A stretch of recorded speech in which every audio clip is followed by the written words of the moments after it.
Hey everyone, it's Patriot Nurse here today, and in this segment I wanted to talk about the top 5 antibiotics that I would choose for poop hits the fan prepping, and prepping in general, but for poop hits the fan.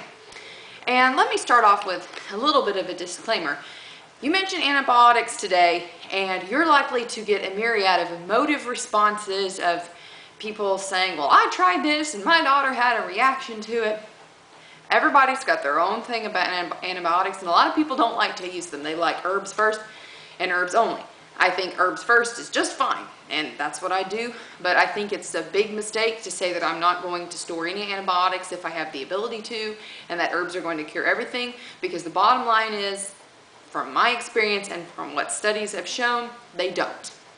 I'm not saying that they don't help a lot of things and that they can't prevent a lot of things, but if you're having an anaphylactic reaction or you're having a heart attack, herbs are not going to do it. You need something a little bit faster. So that's just a little check on the herbs only type of thing. I am of the perspective, before everybody gets real mad here, I'm of the perspective that I would use antibiotics as a last resort, right? I am not one of these people who, you get a snivel, come on in, we'll give you some antibiotics. No, that's not how this works. Another thing here too to consider, just from my perspective on antibiotics, is let's give your body a chance to fight it off by itself, right? And let's use some herbs, right? Let's use rose hips for vitamin C. Let's get some sunlight for some vitamin D. You know, I mean, I'm not knocking herbs here by any means, but I think that it's a mistake not to store any antibiotics if you can, okay? If you don't have the ability or funds to, that's one thing. But if you do have the ability and access to them and you don't store them, I think that's probably not a good thing.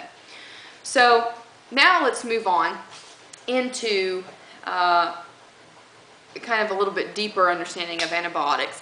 The antibiotics that I'm telling you here right now, my top 5, they're probably not going to be the same for everybody around the country and around the world, because there are different disease patterns.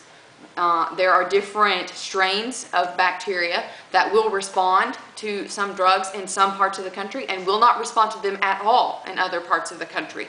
So what I am saying today is from my own little Patriot Nurse. This is from my own experience, from what works here in Tennessee, where I'm at, okay? May be different for you, that's okay. If you're a pharmacist or your doctor and you disagree with me, that's okay too. Medicine isn't one size fits all, right? Everybody's got different perspectives and I respect them equally. So, I dropped my paper. Let me get my paper. Let's talk about the top 5 antibiotics, a little Patriot Nurse here, what I would store, okay? And we'll go right down the list here. The first one, Zithromax, or azithromycin. 2, ampicillin, not commonly used or talked about necessarily anymore. 3, Cipro. 4, amoxicillin. And 5, doxycycline. Now we've enumerated them, so now let's expand upon each one. The Zithromax, and by the way, generics in the United States are just fine. They're on an AB drug rated system, which means that they're pretty much comparable, pretty much the same as the brand names, so generics are just fine here for these, okay? In other parts of the world, like Southeast Asia, not so much. So with Zithromax, Zithromax treats a bunch of different things. Zithromax is commonly used for urinary tract infections, intra-abdominal infections, septicemia. People going septic, you hear about this, getting blood infections, that's septic. Zithromax can treat that. Typically it's IV though, it's not pill if it's septic. Upper respiratory infections, Zithromax also will treat, and it will also treat gonorrhea. If you think that STDs are just magically going to stop when the poop hits the fan, I think you're going to have another thing coming, because they're probably going to spread. And while we're on this subject, I think it's also important to note that because when the poop hits the fan, hygiene is going to be lacking, because you're not going to have the same access to running water, you're not going to have the same access to plumbing. So the standard of living that we have enjoyed is probably not going to be perpetuated, right? So because of that, because of the lack of hygiene and the lack of running water, etc., you're going to have probably more urinary tract infections, especially for women. You're going to have more yeast infections for women, probably going to have more digestive infections, abdominal infections, that type of thing, from E. coli, go right down the list. Probably going to have more of these. So this is another reason to start thinking about, okay, what would I do? What would I store? So we touched on Zithromax here. And let's go to the next one, ampicillin. Ampicillin is, it's the Mac Daddy of cillins, if you will, from my perspective. It has some toxicity issues, and by the way, with any of these antibiotics that I'm talking about here, don't take them if you have sensitivity, like allergic reactions to these types of things. You should know this by now. I'm not trying to be hard on anybody, but this is kind of the legalese doctories that has crippled healthcare in our country. So just throwing that out there. Not responsible for anything. Research this. Get you one of these. This is a nurse's drug guide. You need to have one of these. If you're storing pharmaceuticals, you need to have one of these. Get them at a used college textbook store. That'll do just fine, but you need one of these. Okay. So ampicillins. Ampicillins are a more broad spectrum type of antibiotic. They treat skin infections, which we talked about in our other videos. Skin integrity maintenance is going to be a big thing because you're going to be probably outside more. You're probably going to be encountering more scratches and scrapes and cuts, more puncture wounds too. So these are things to think about, skin infections here. Hopefully you've cleaned them well and done really good first aid and good cleaning after the fact, so hopefully your risk for infection is lower, but if it is, you're probably going to need a little bit of help there. Skin infections are nasty. So ampicillins are good for that. Ampicillin is also an antibiotic that's commonly used with women who are group B strep positive and they're pregnant. They ran that antibiotic just to kind of help mom and help baby with that. Ampicillin is also good for gonorrhea, and it's also good for ear infections. So that's the ampicillin jazz tango there.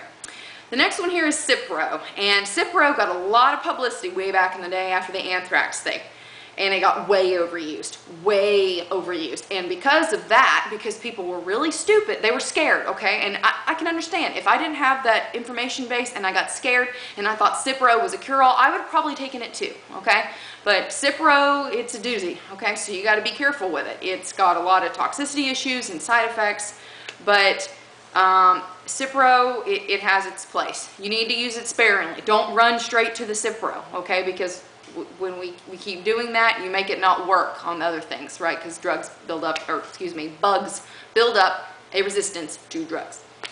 Cipro, of course, post-anthrax exposure.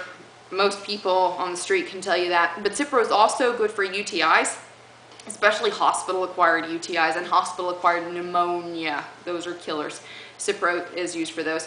Cipro is also used for infectious diarrhea, right? Traveler's diarrhea, just general infectious diarrhea, it's used to help treat that. It's also used for the treatment of bone and joint infections, okay? So as I'm going down the list and I'm telling you about these things, be thinking in your head of family members who you anticipate could need these types of things, okay? If you've got a family member with really crappy whatever, and I name something off here to you, might behoove you to store that in particular. Okay, so those are things that Cipro is used for. Amoxicillin. Anybody who's ever had a child with a sinus infection or an ear infection has probably taken home that little bottle of the pink stuff, the liquid called amoxicillin. Amoxicillin is in the penicillin family, and it's still in the South here, at least. It's still showing pretty good treatment capability with a lot of our upper respiratory infections, a lot of ear infections, ear, nose, and throat. Think amoxicillin. That seems to be the prevailing thought down here. The other thing here to consider is that it's in the penicillin family, right? Amoxicillin is. You can use it for teeth, right? For abscesses. And dental care, that's really going to be lacking when this stuff goes down. So just think about that. Teeth, upper respiratory infections, and ear, nose, and throat type of stuff with amoxicillin. And the last one here that I've got of the 5 antibiotics that I would store is doxycycline.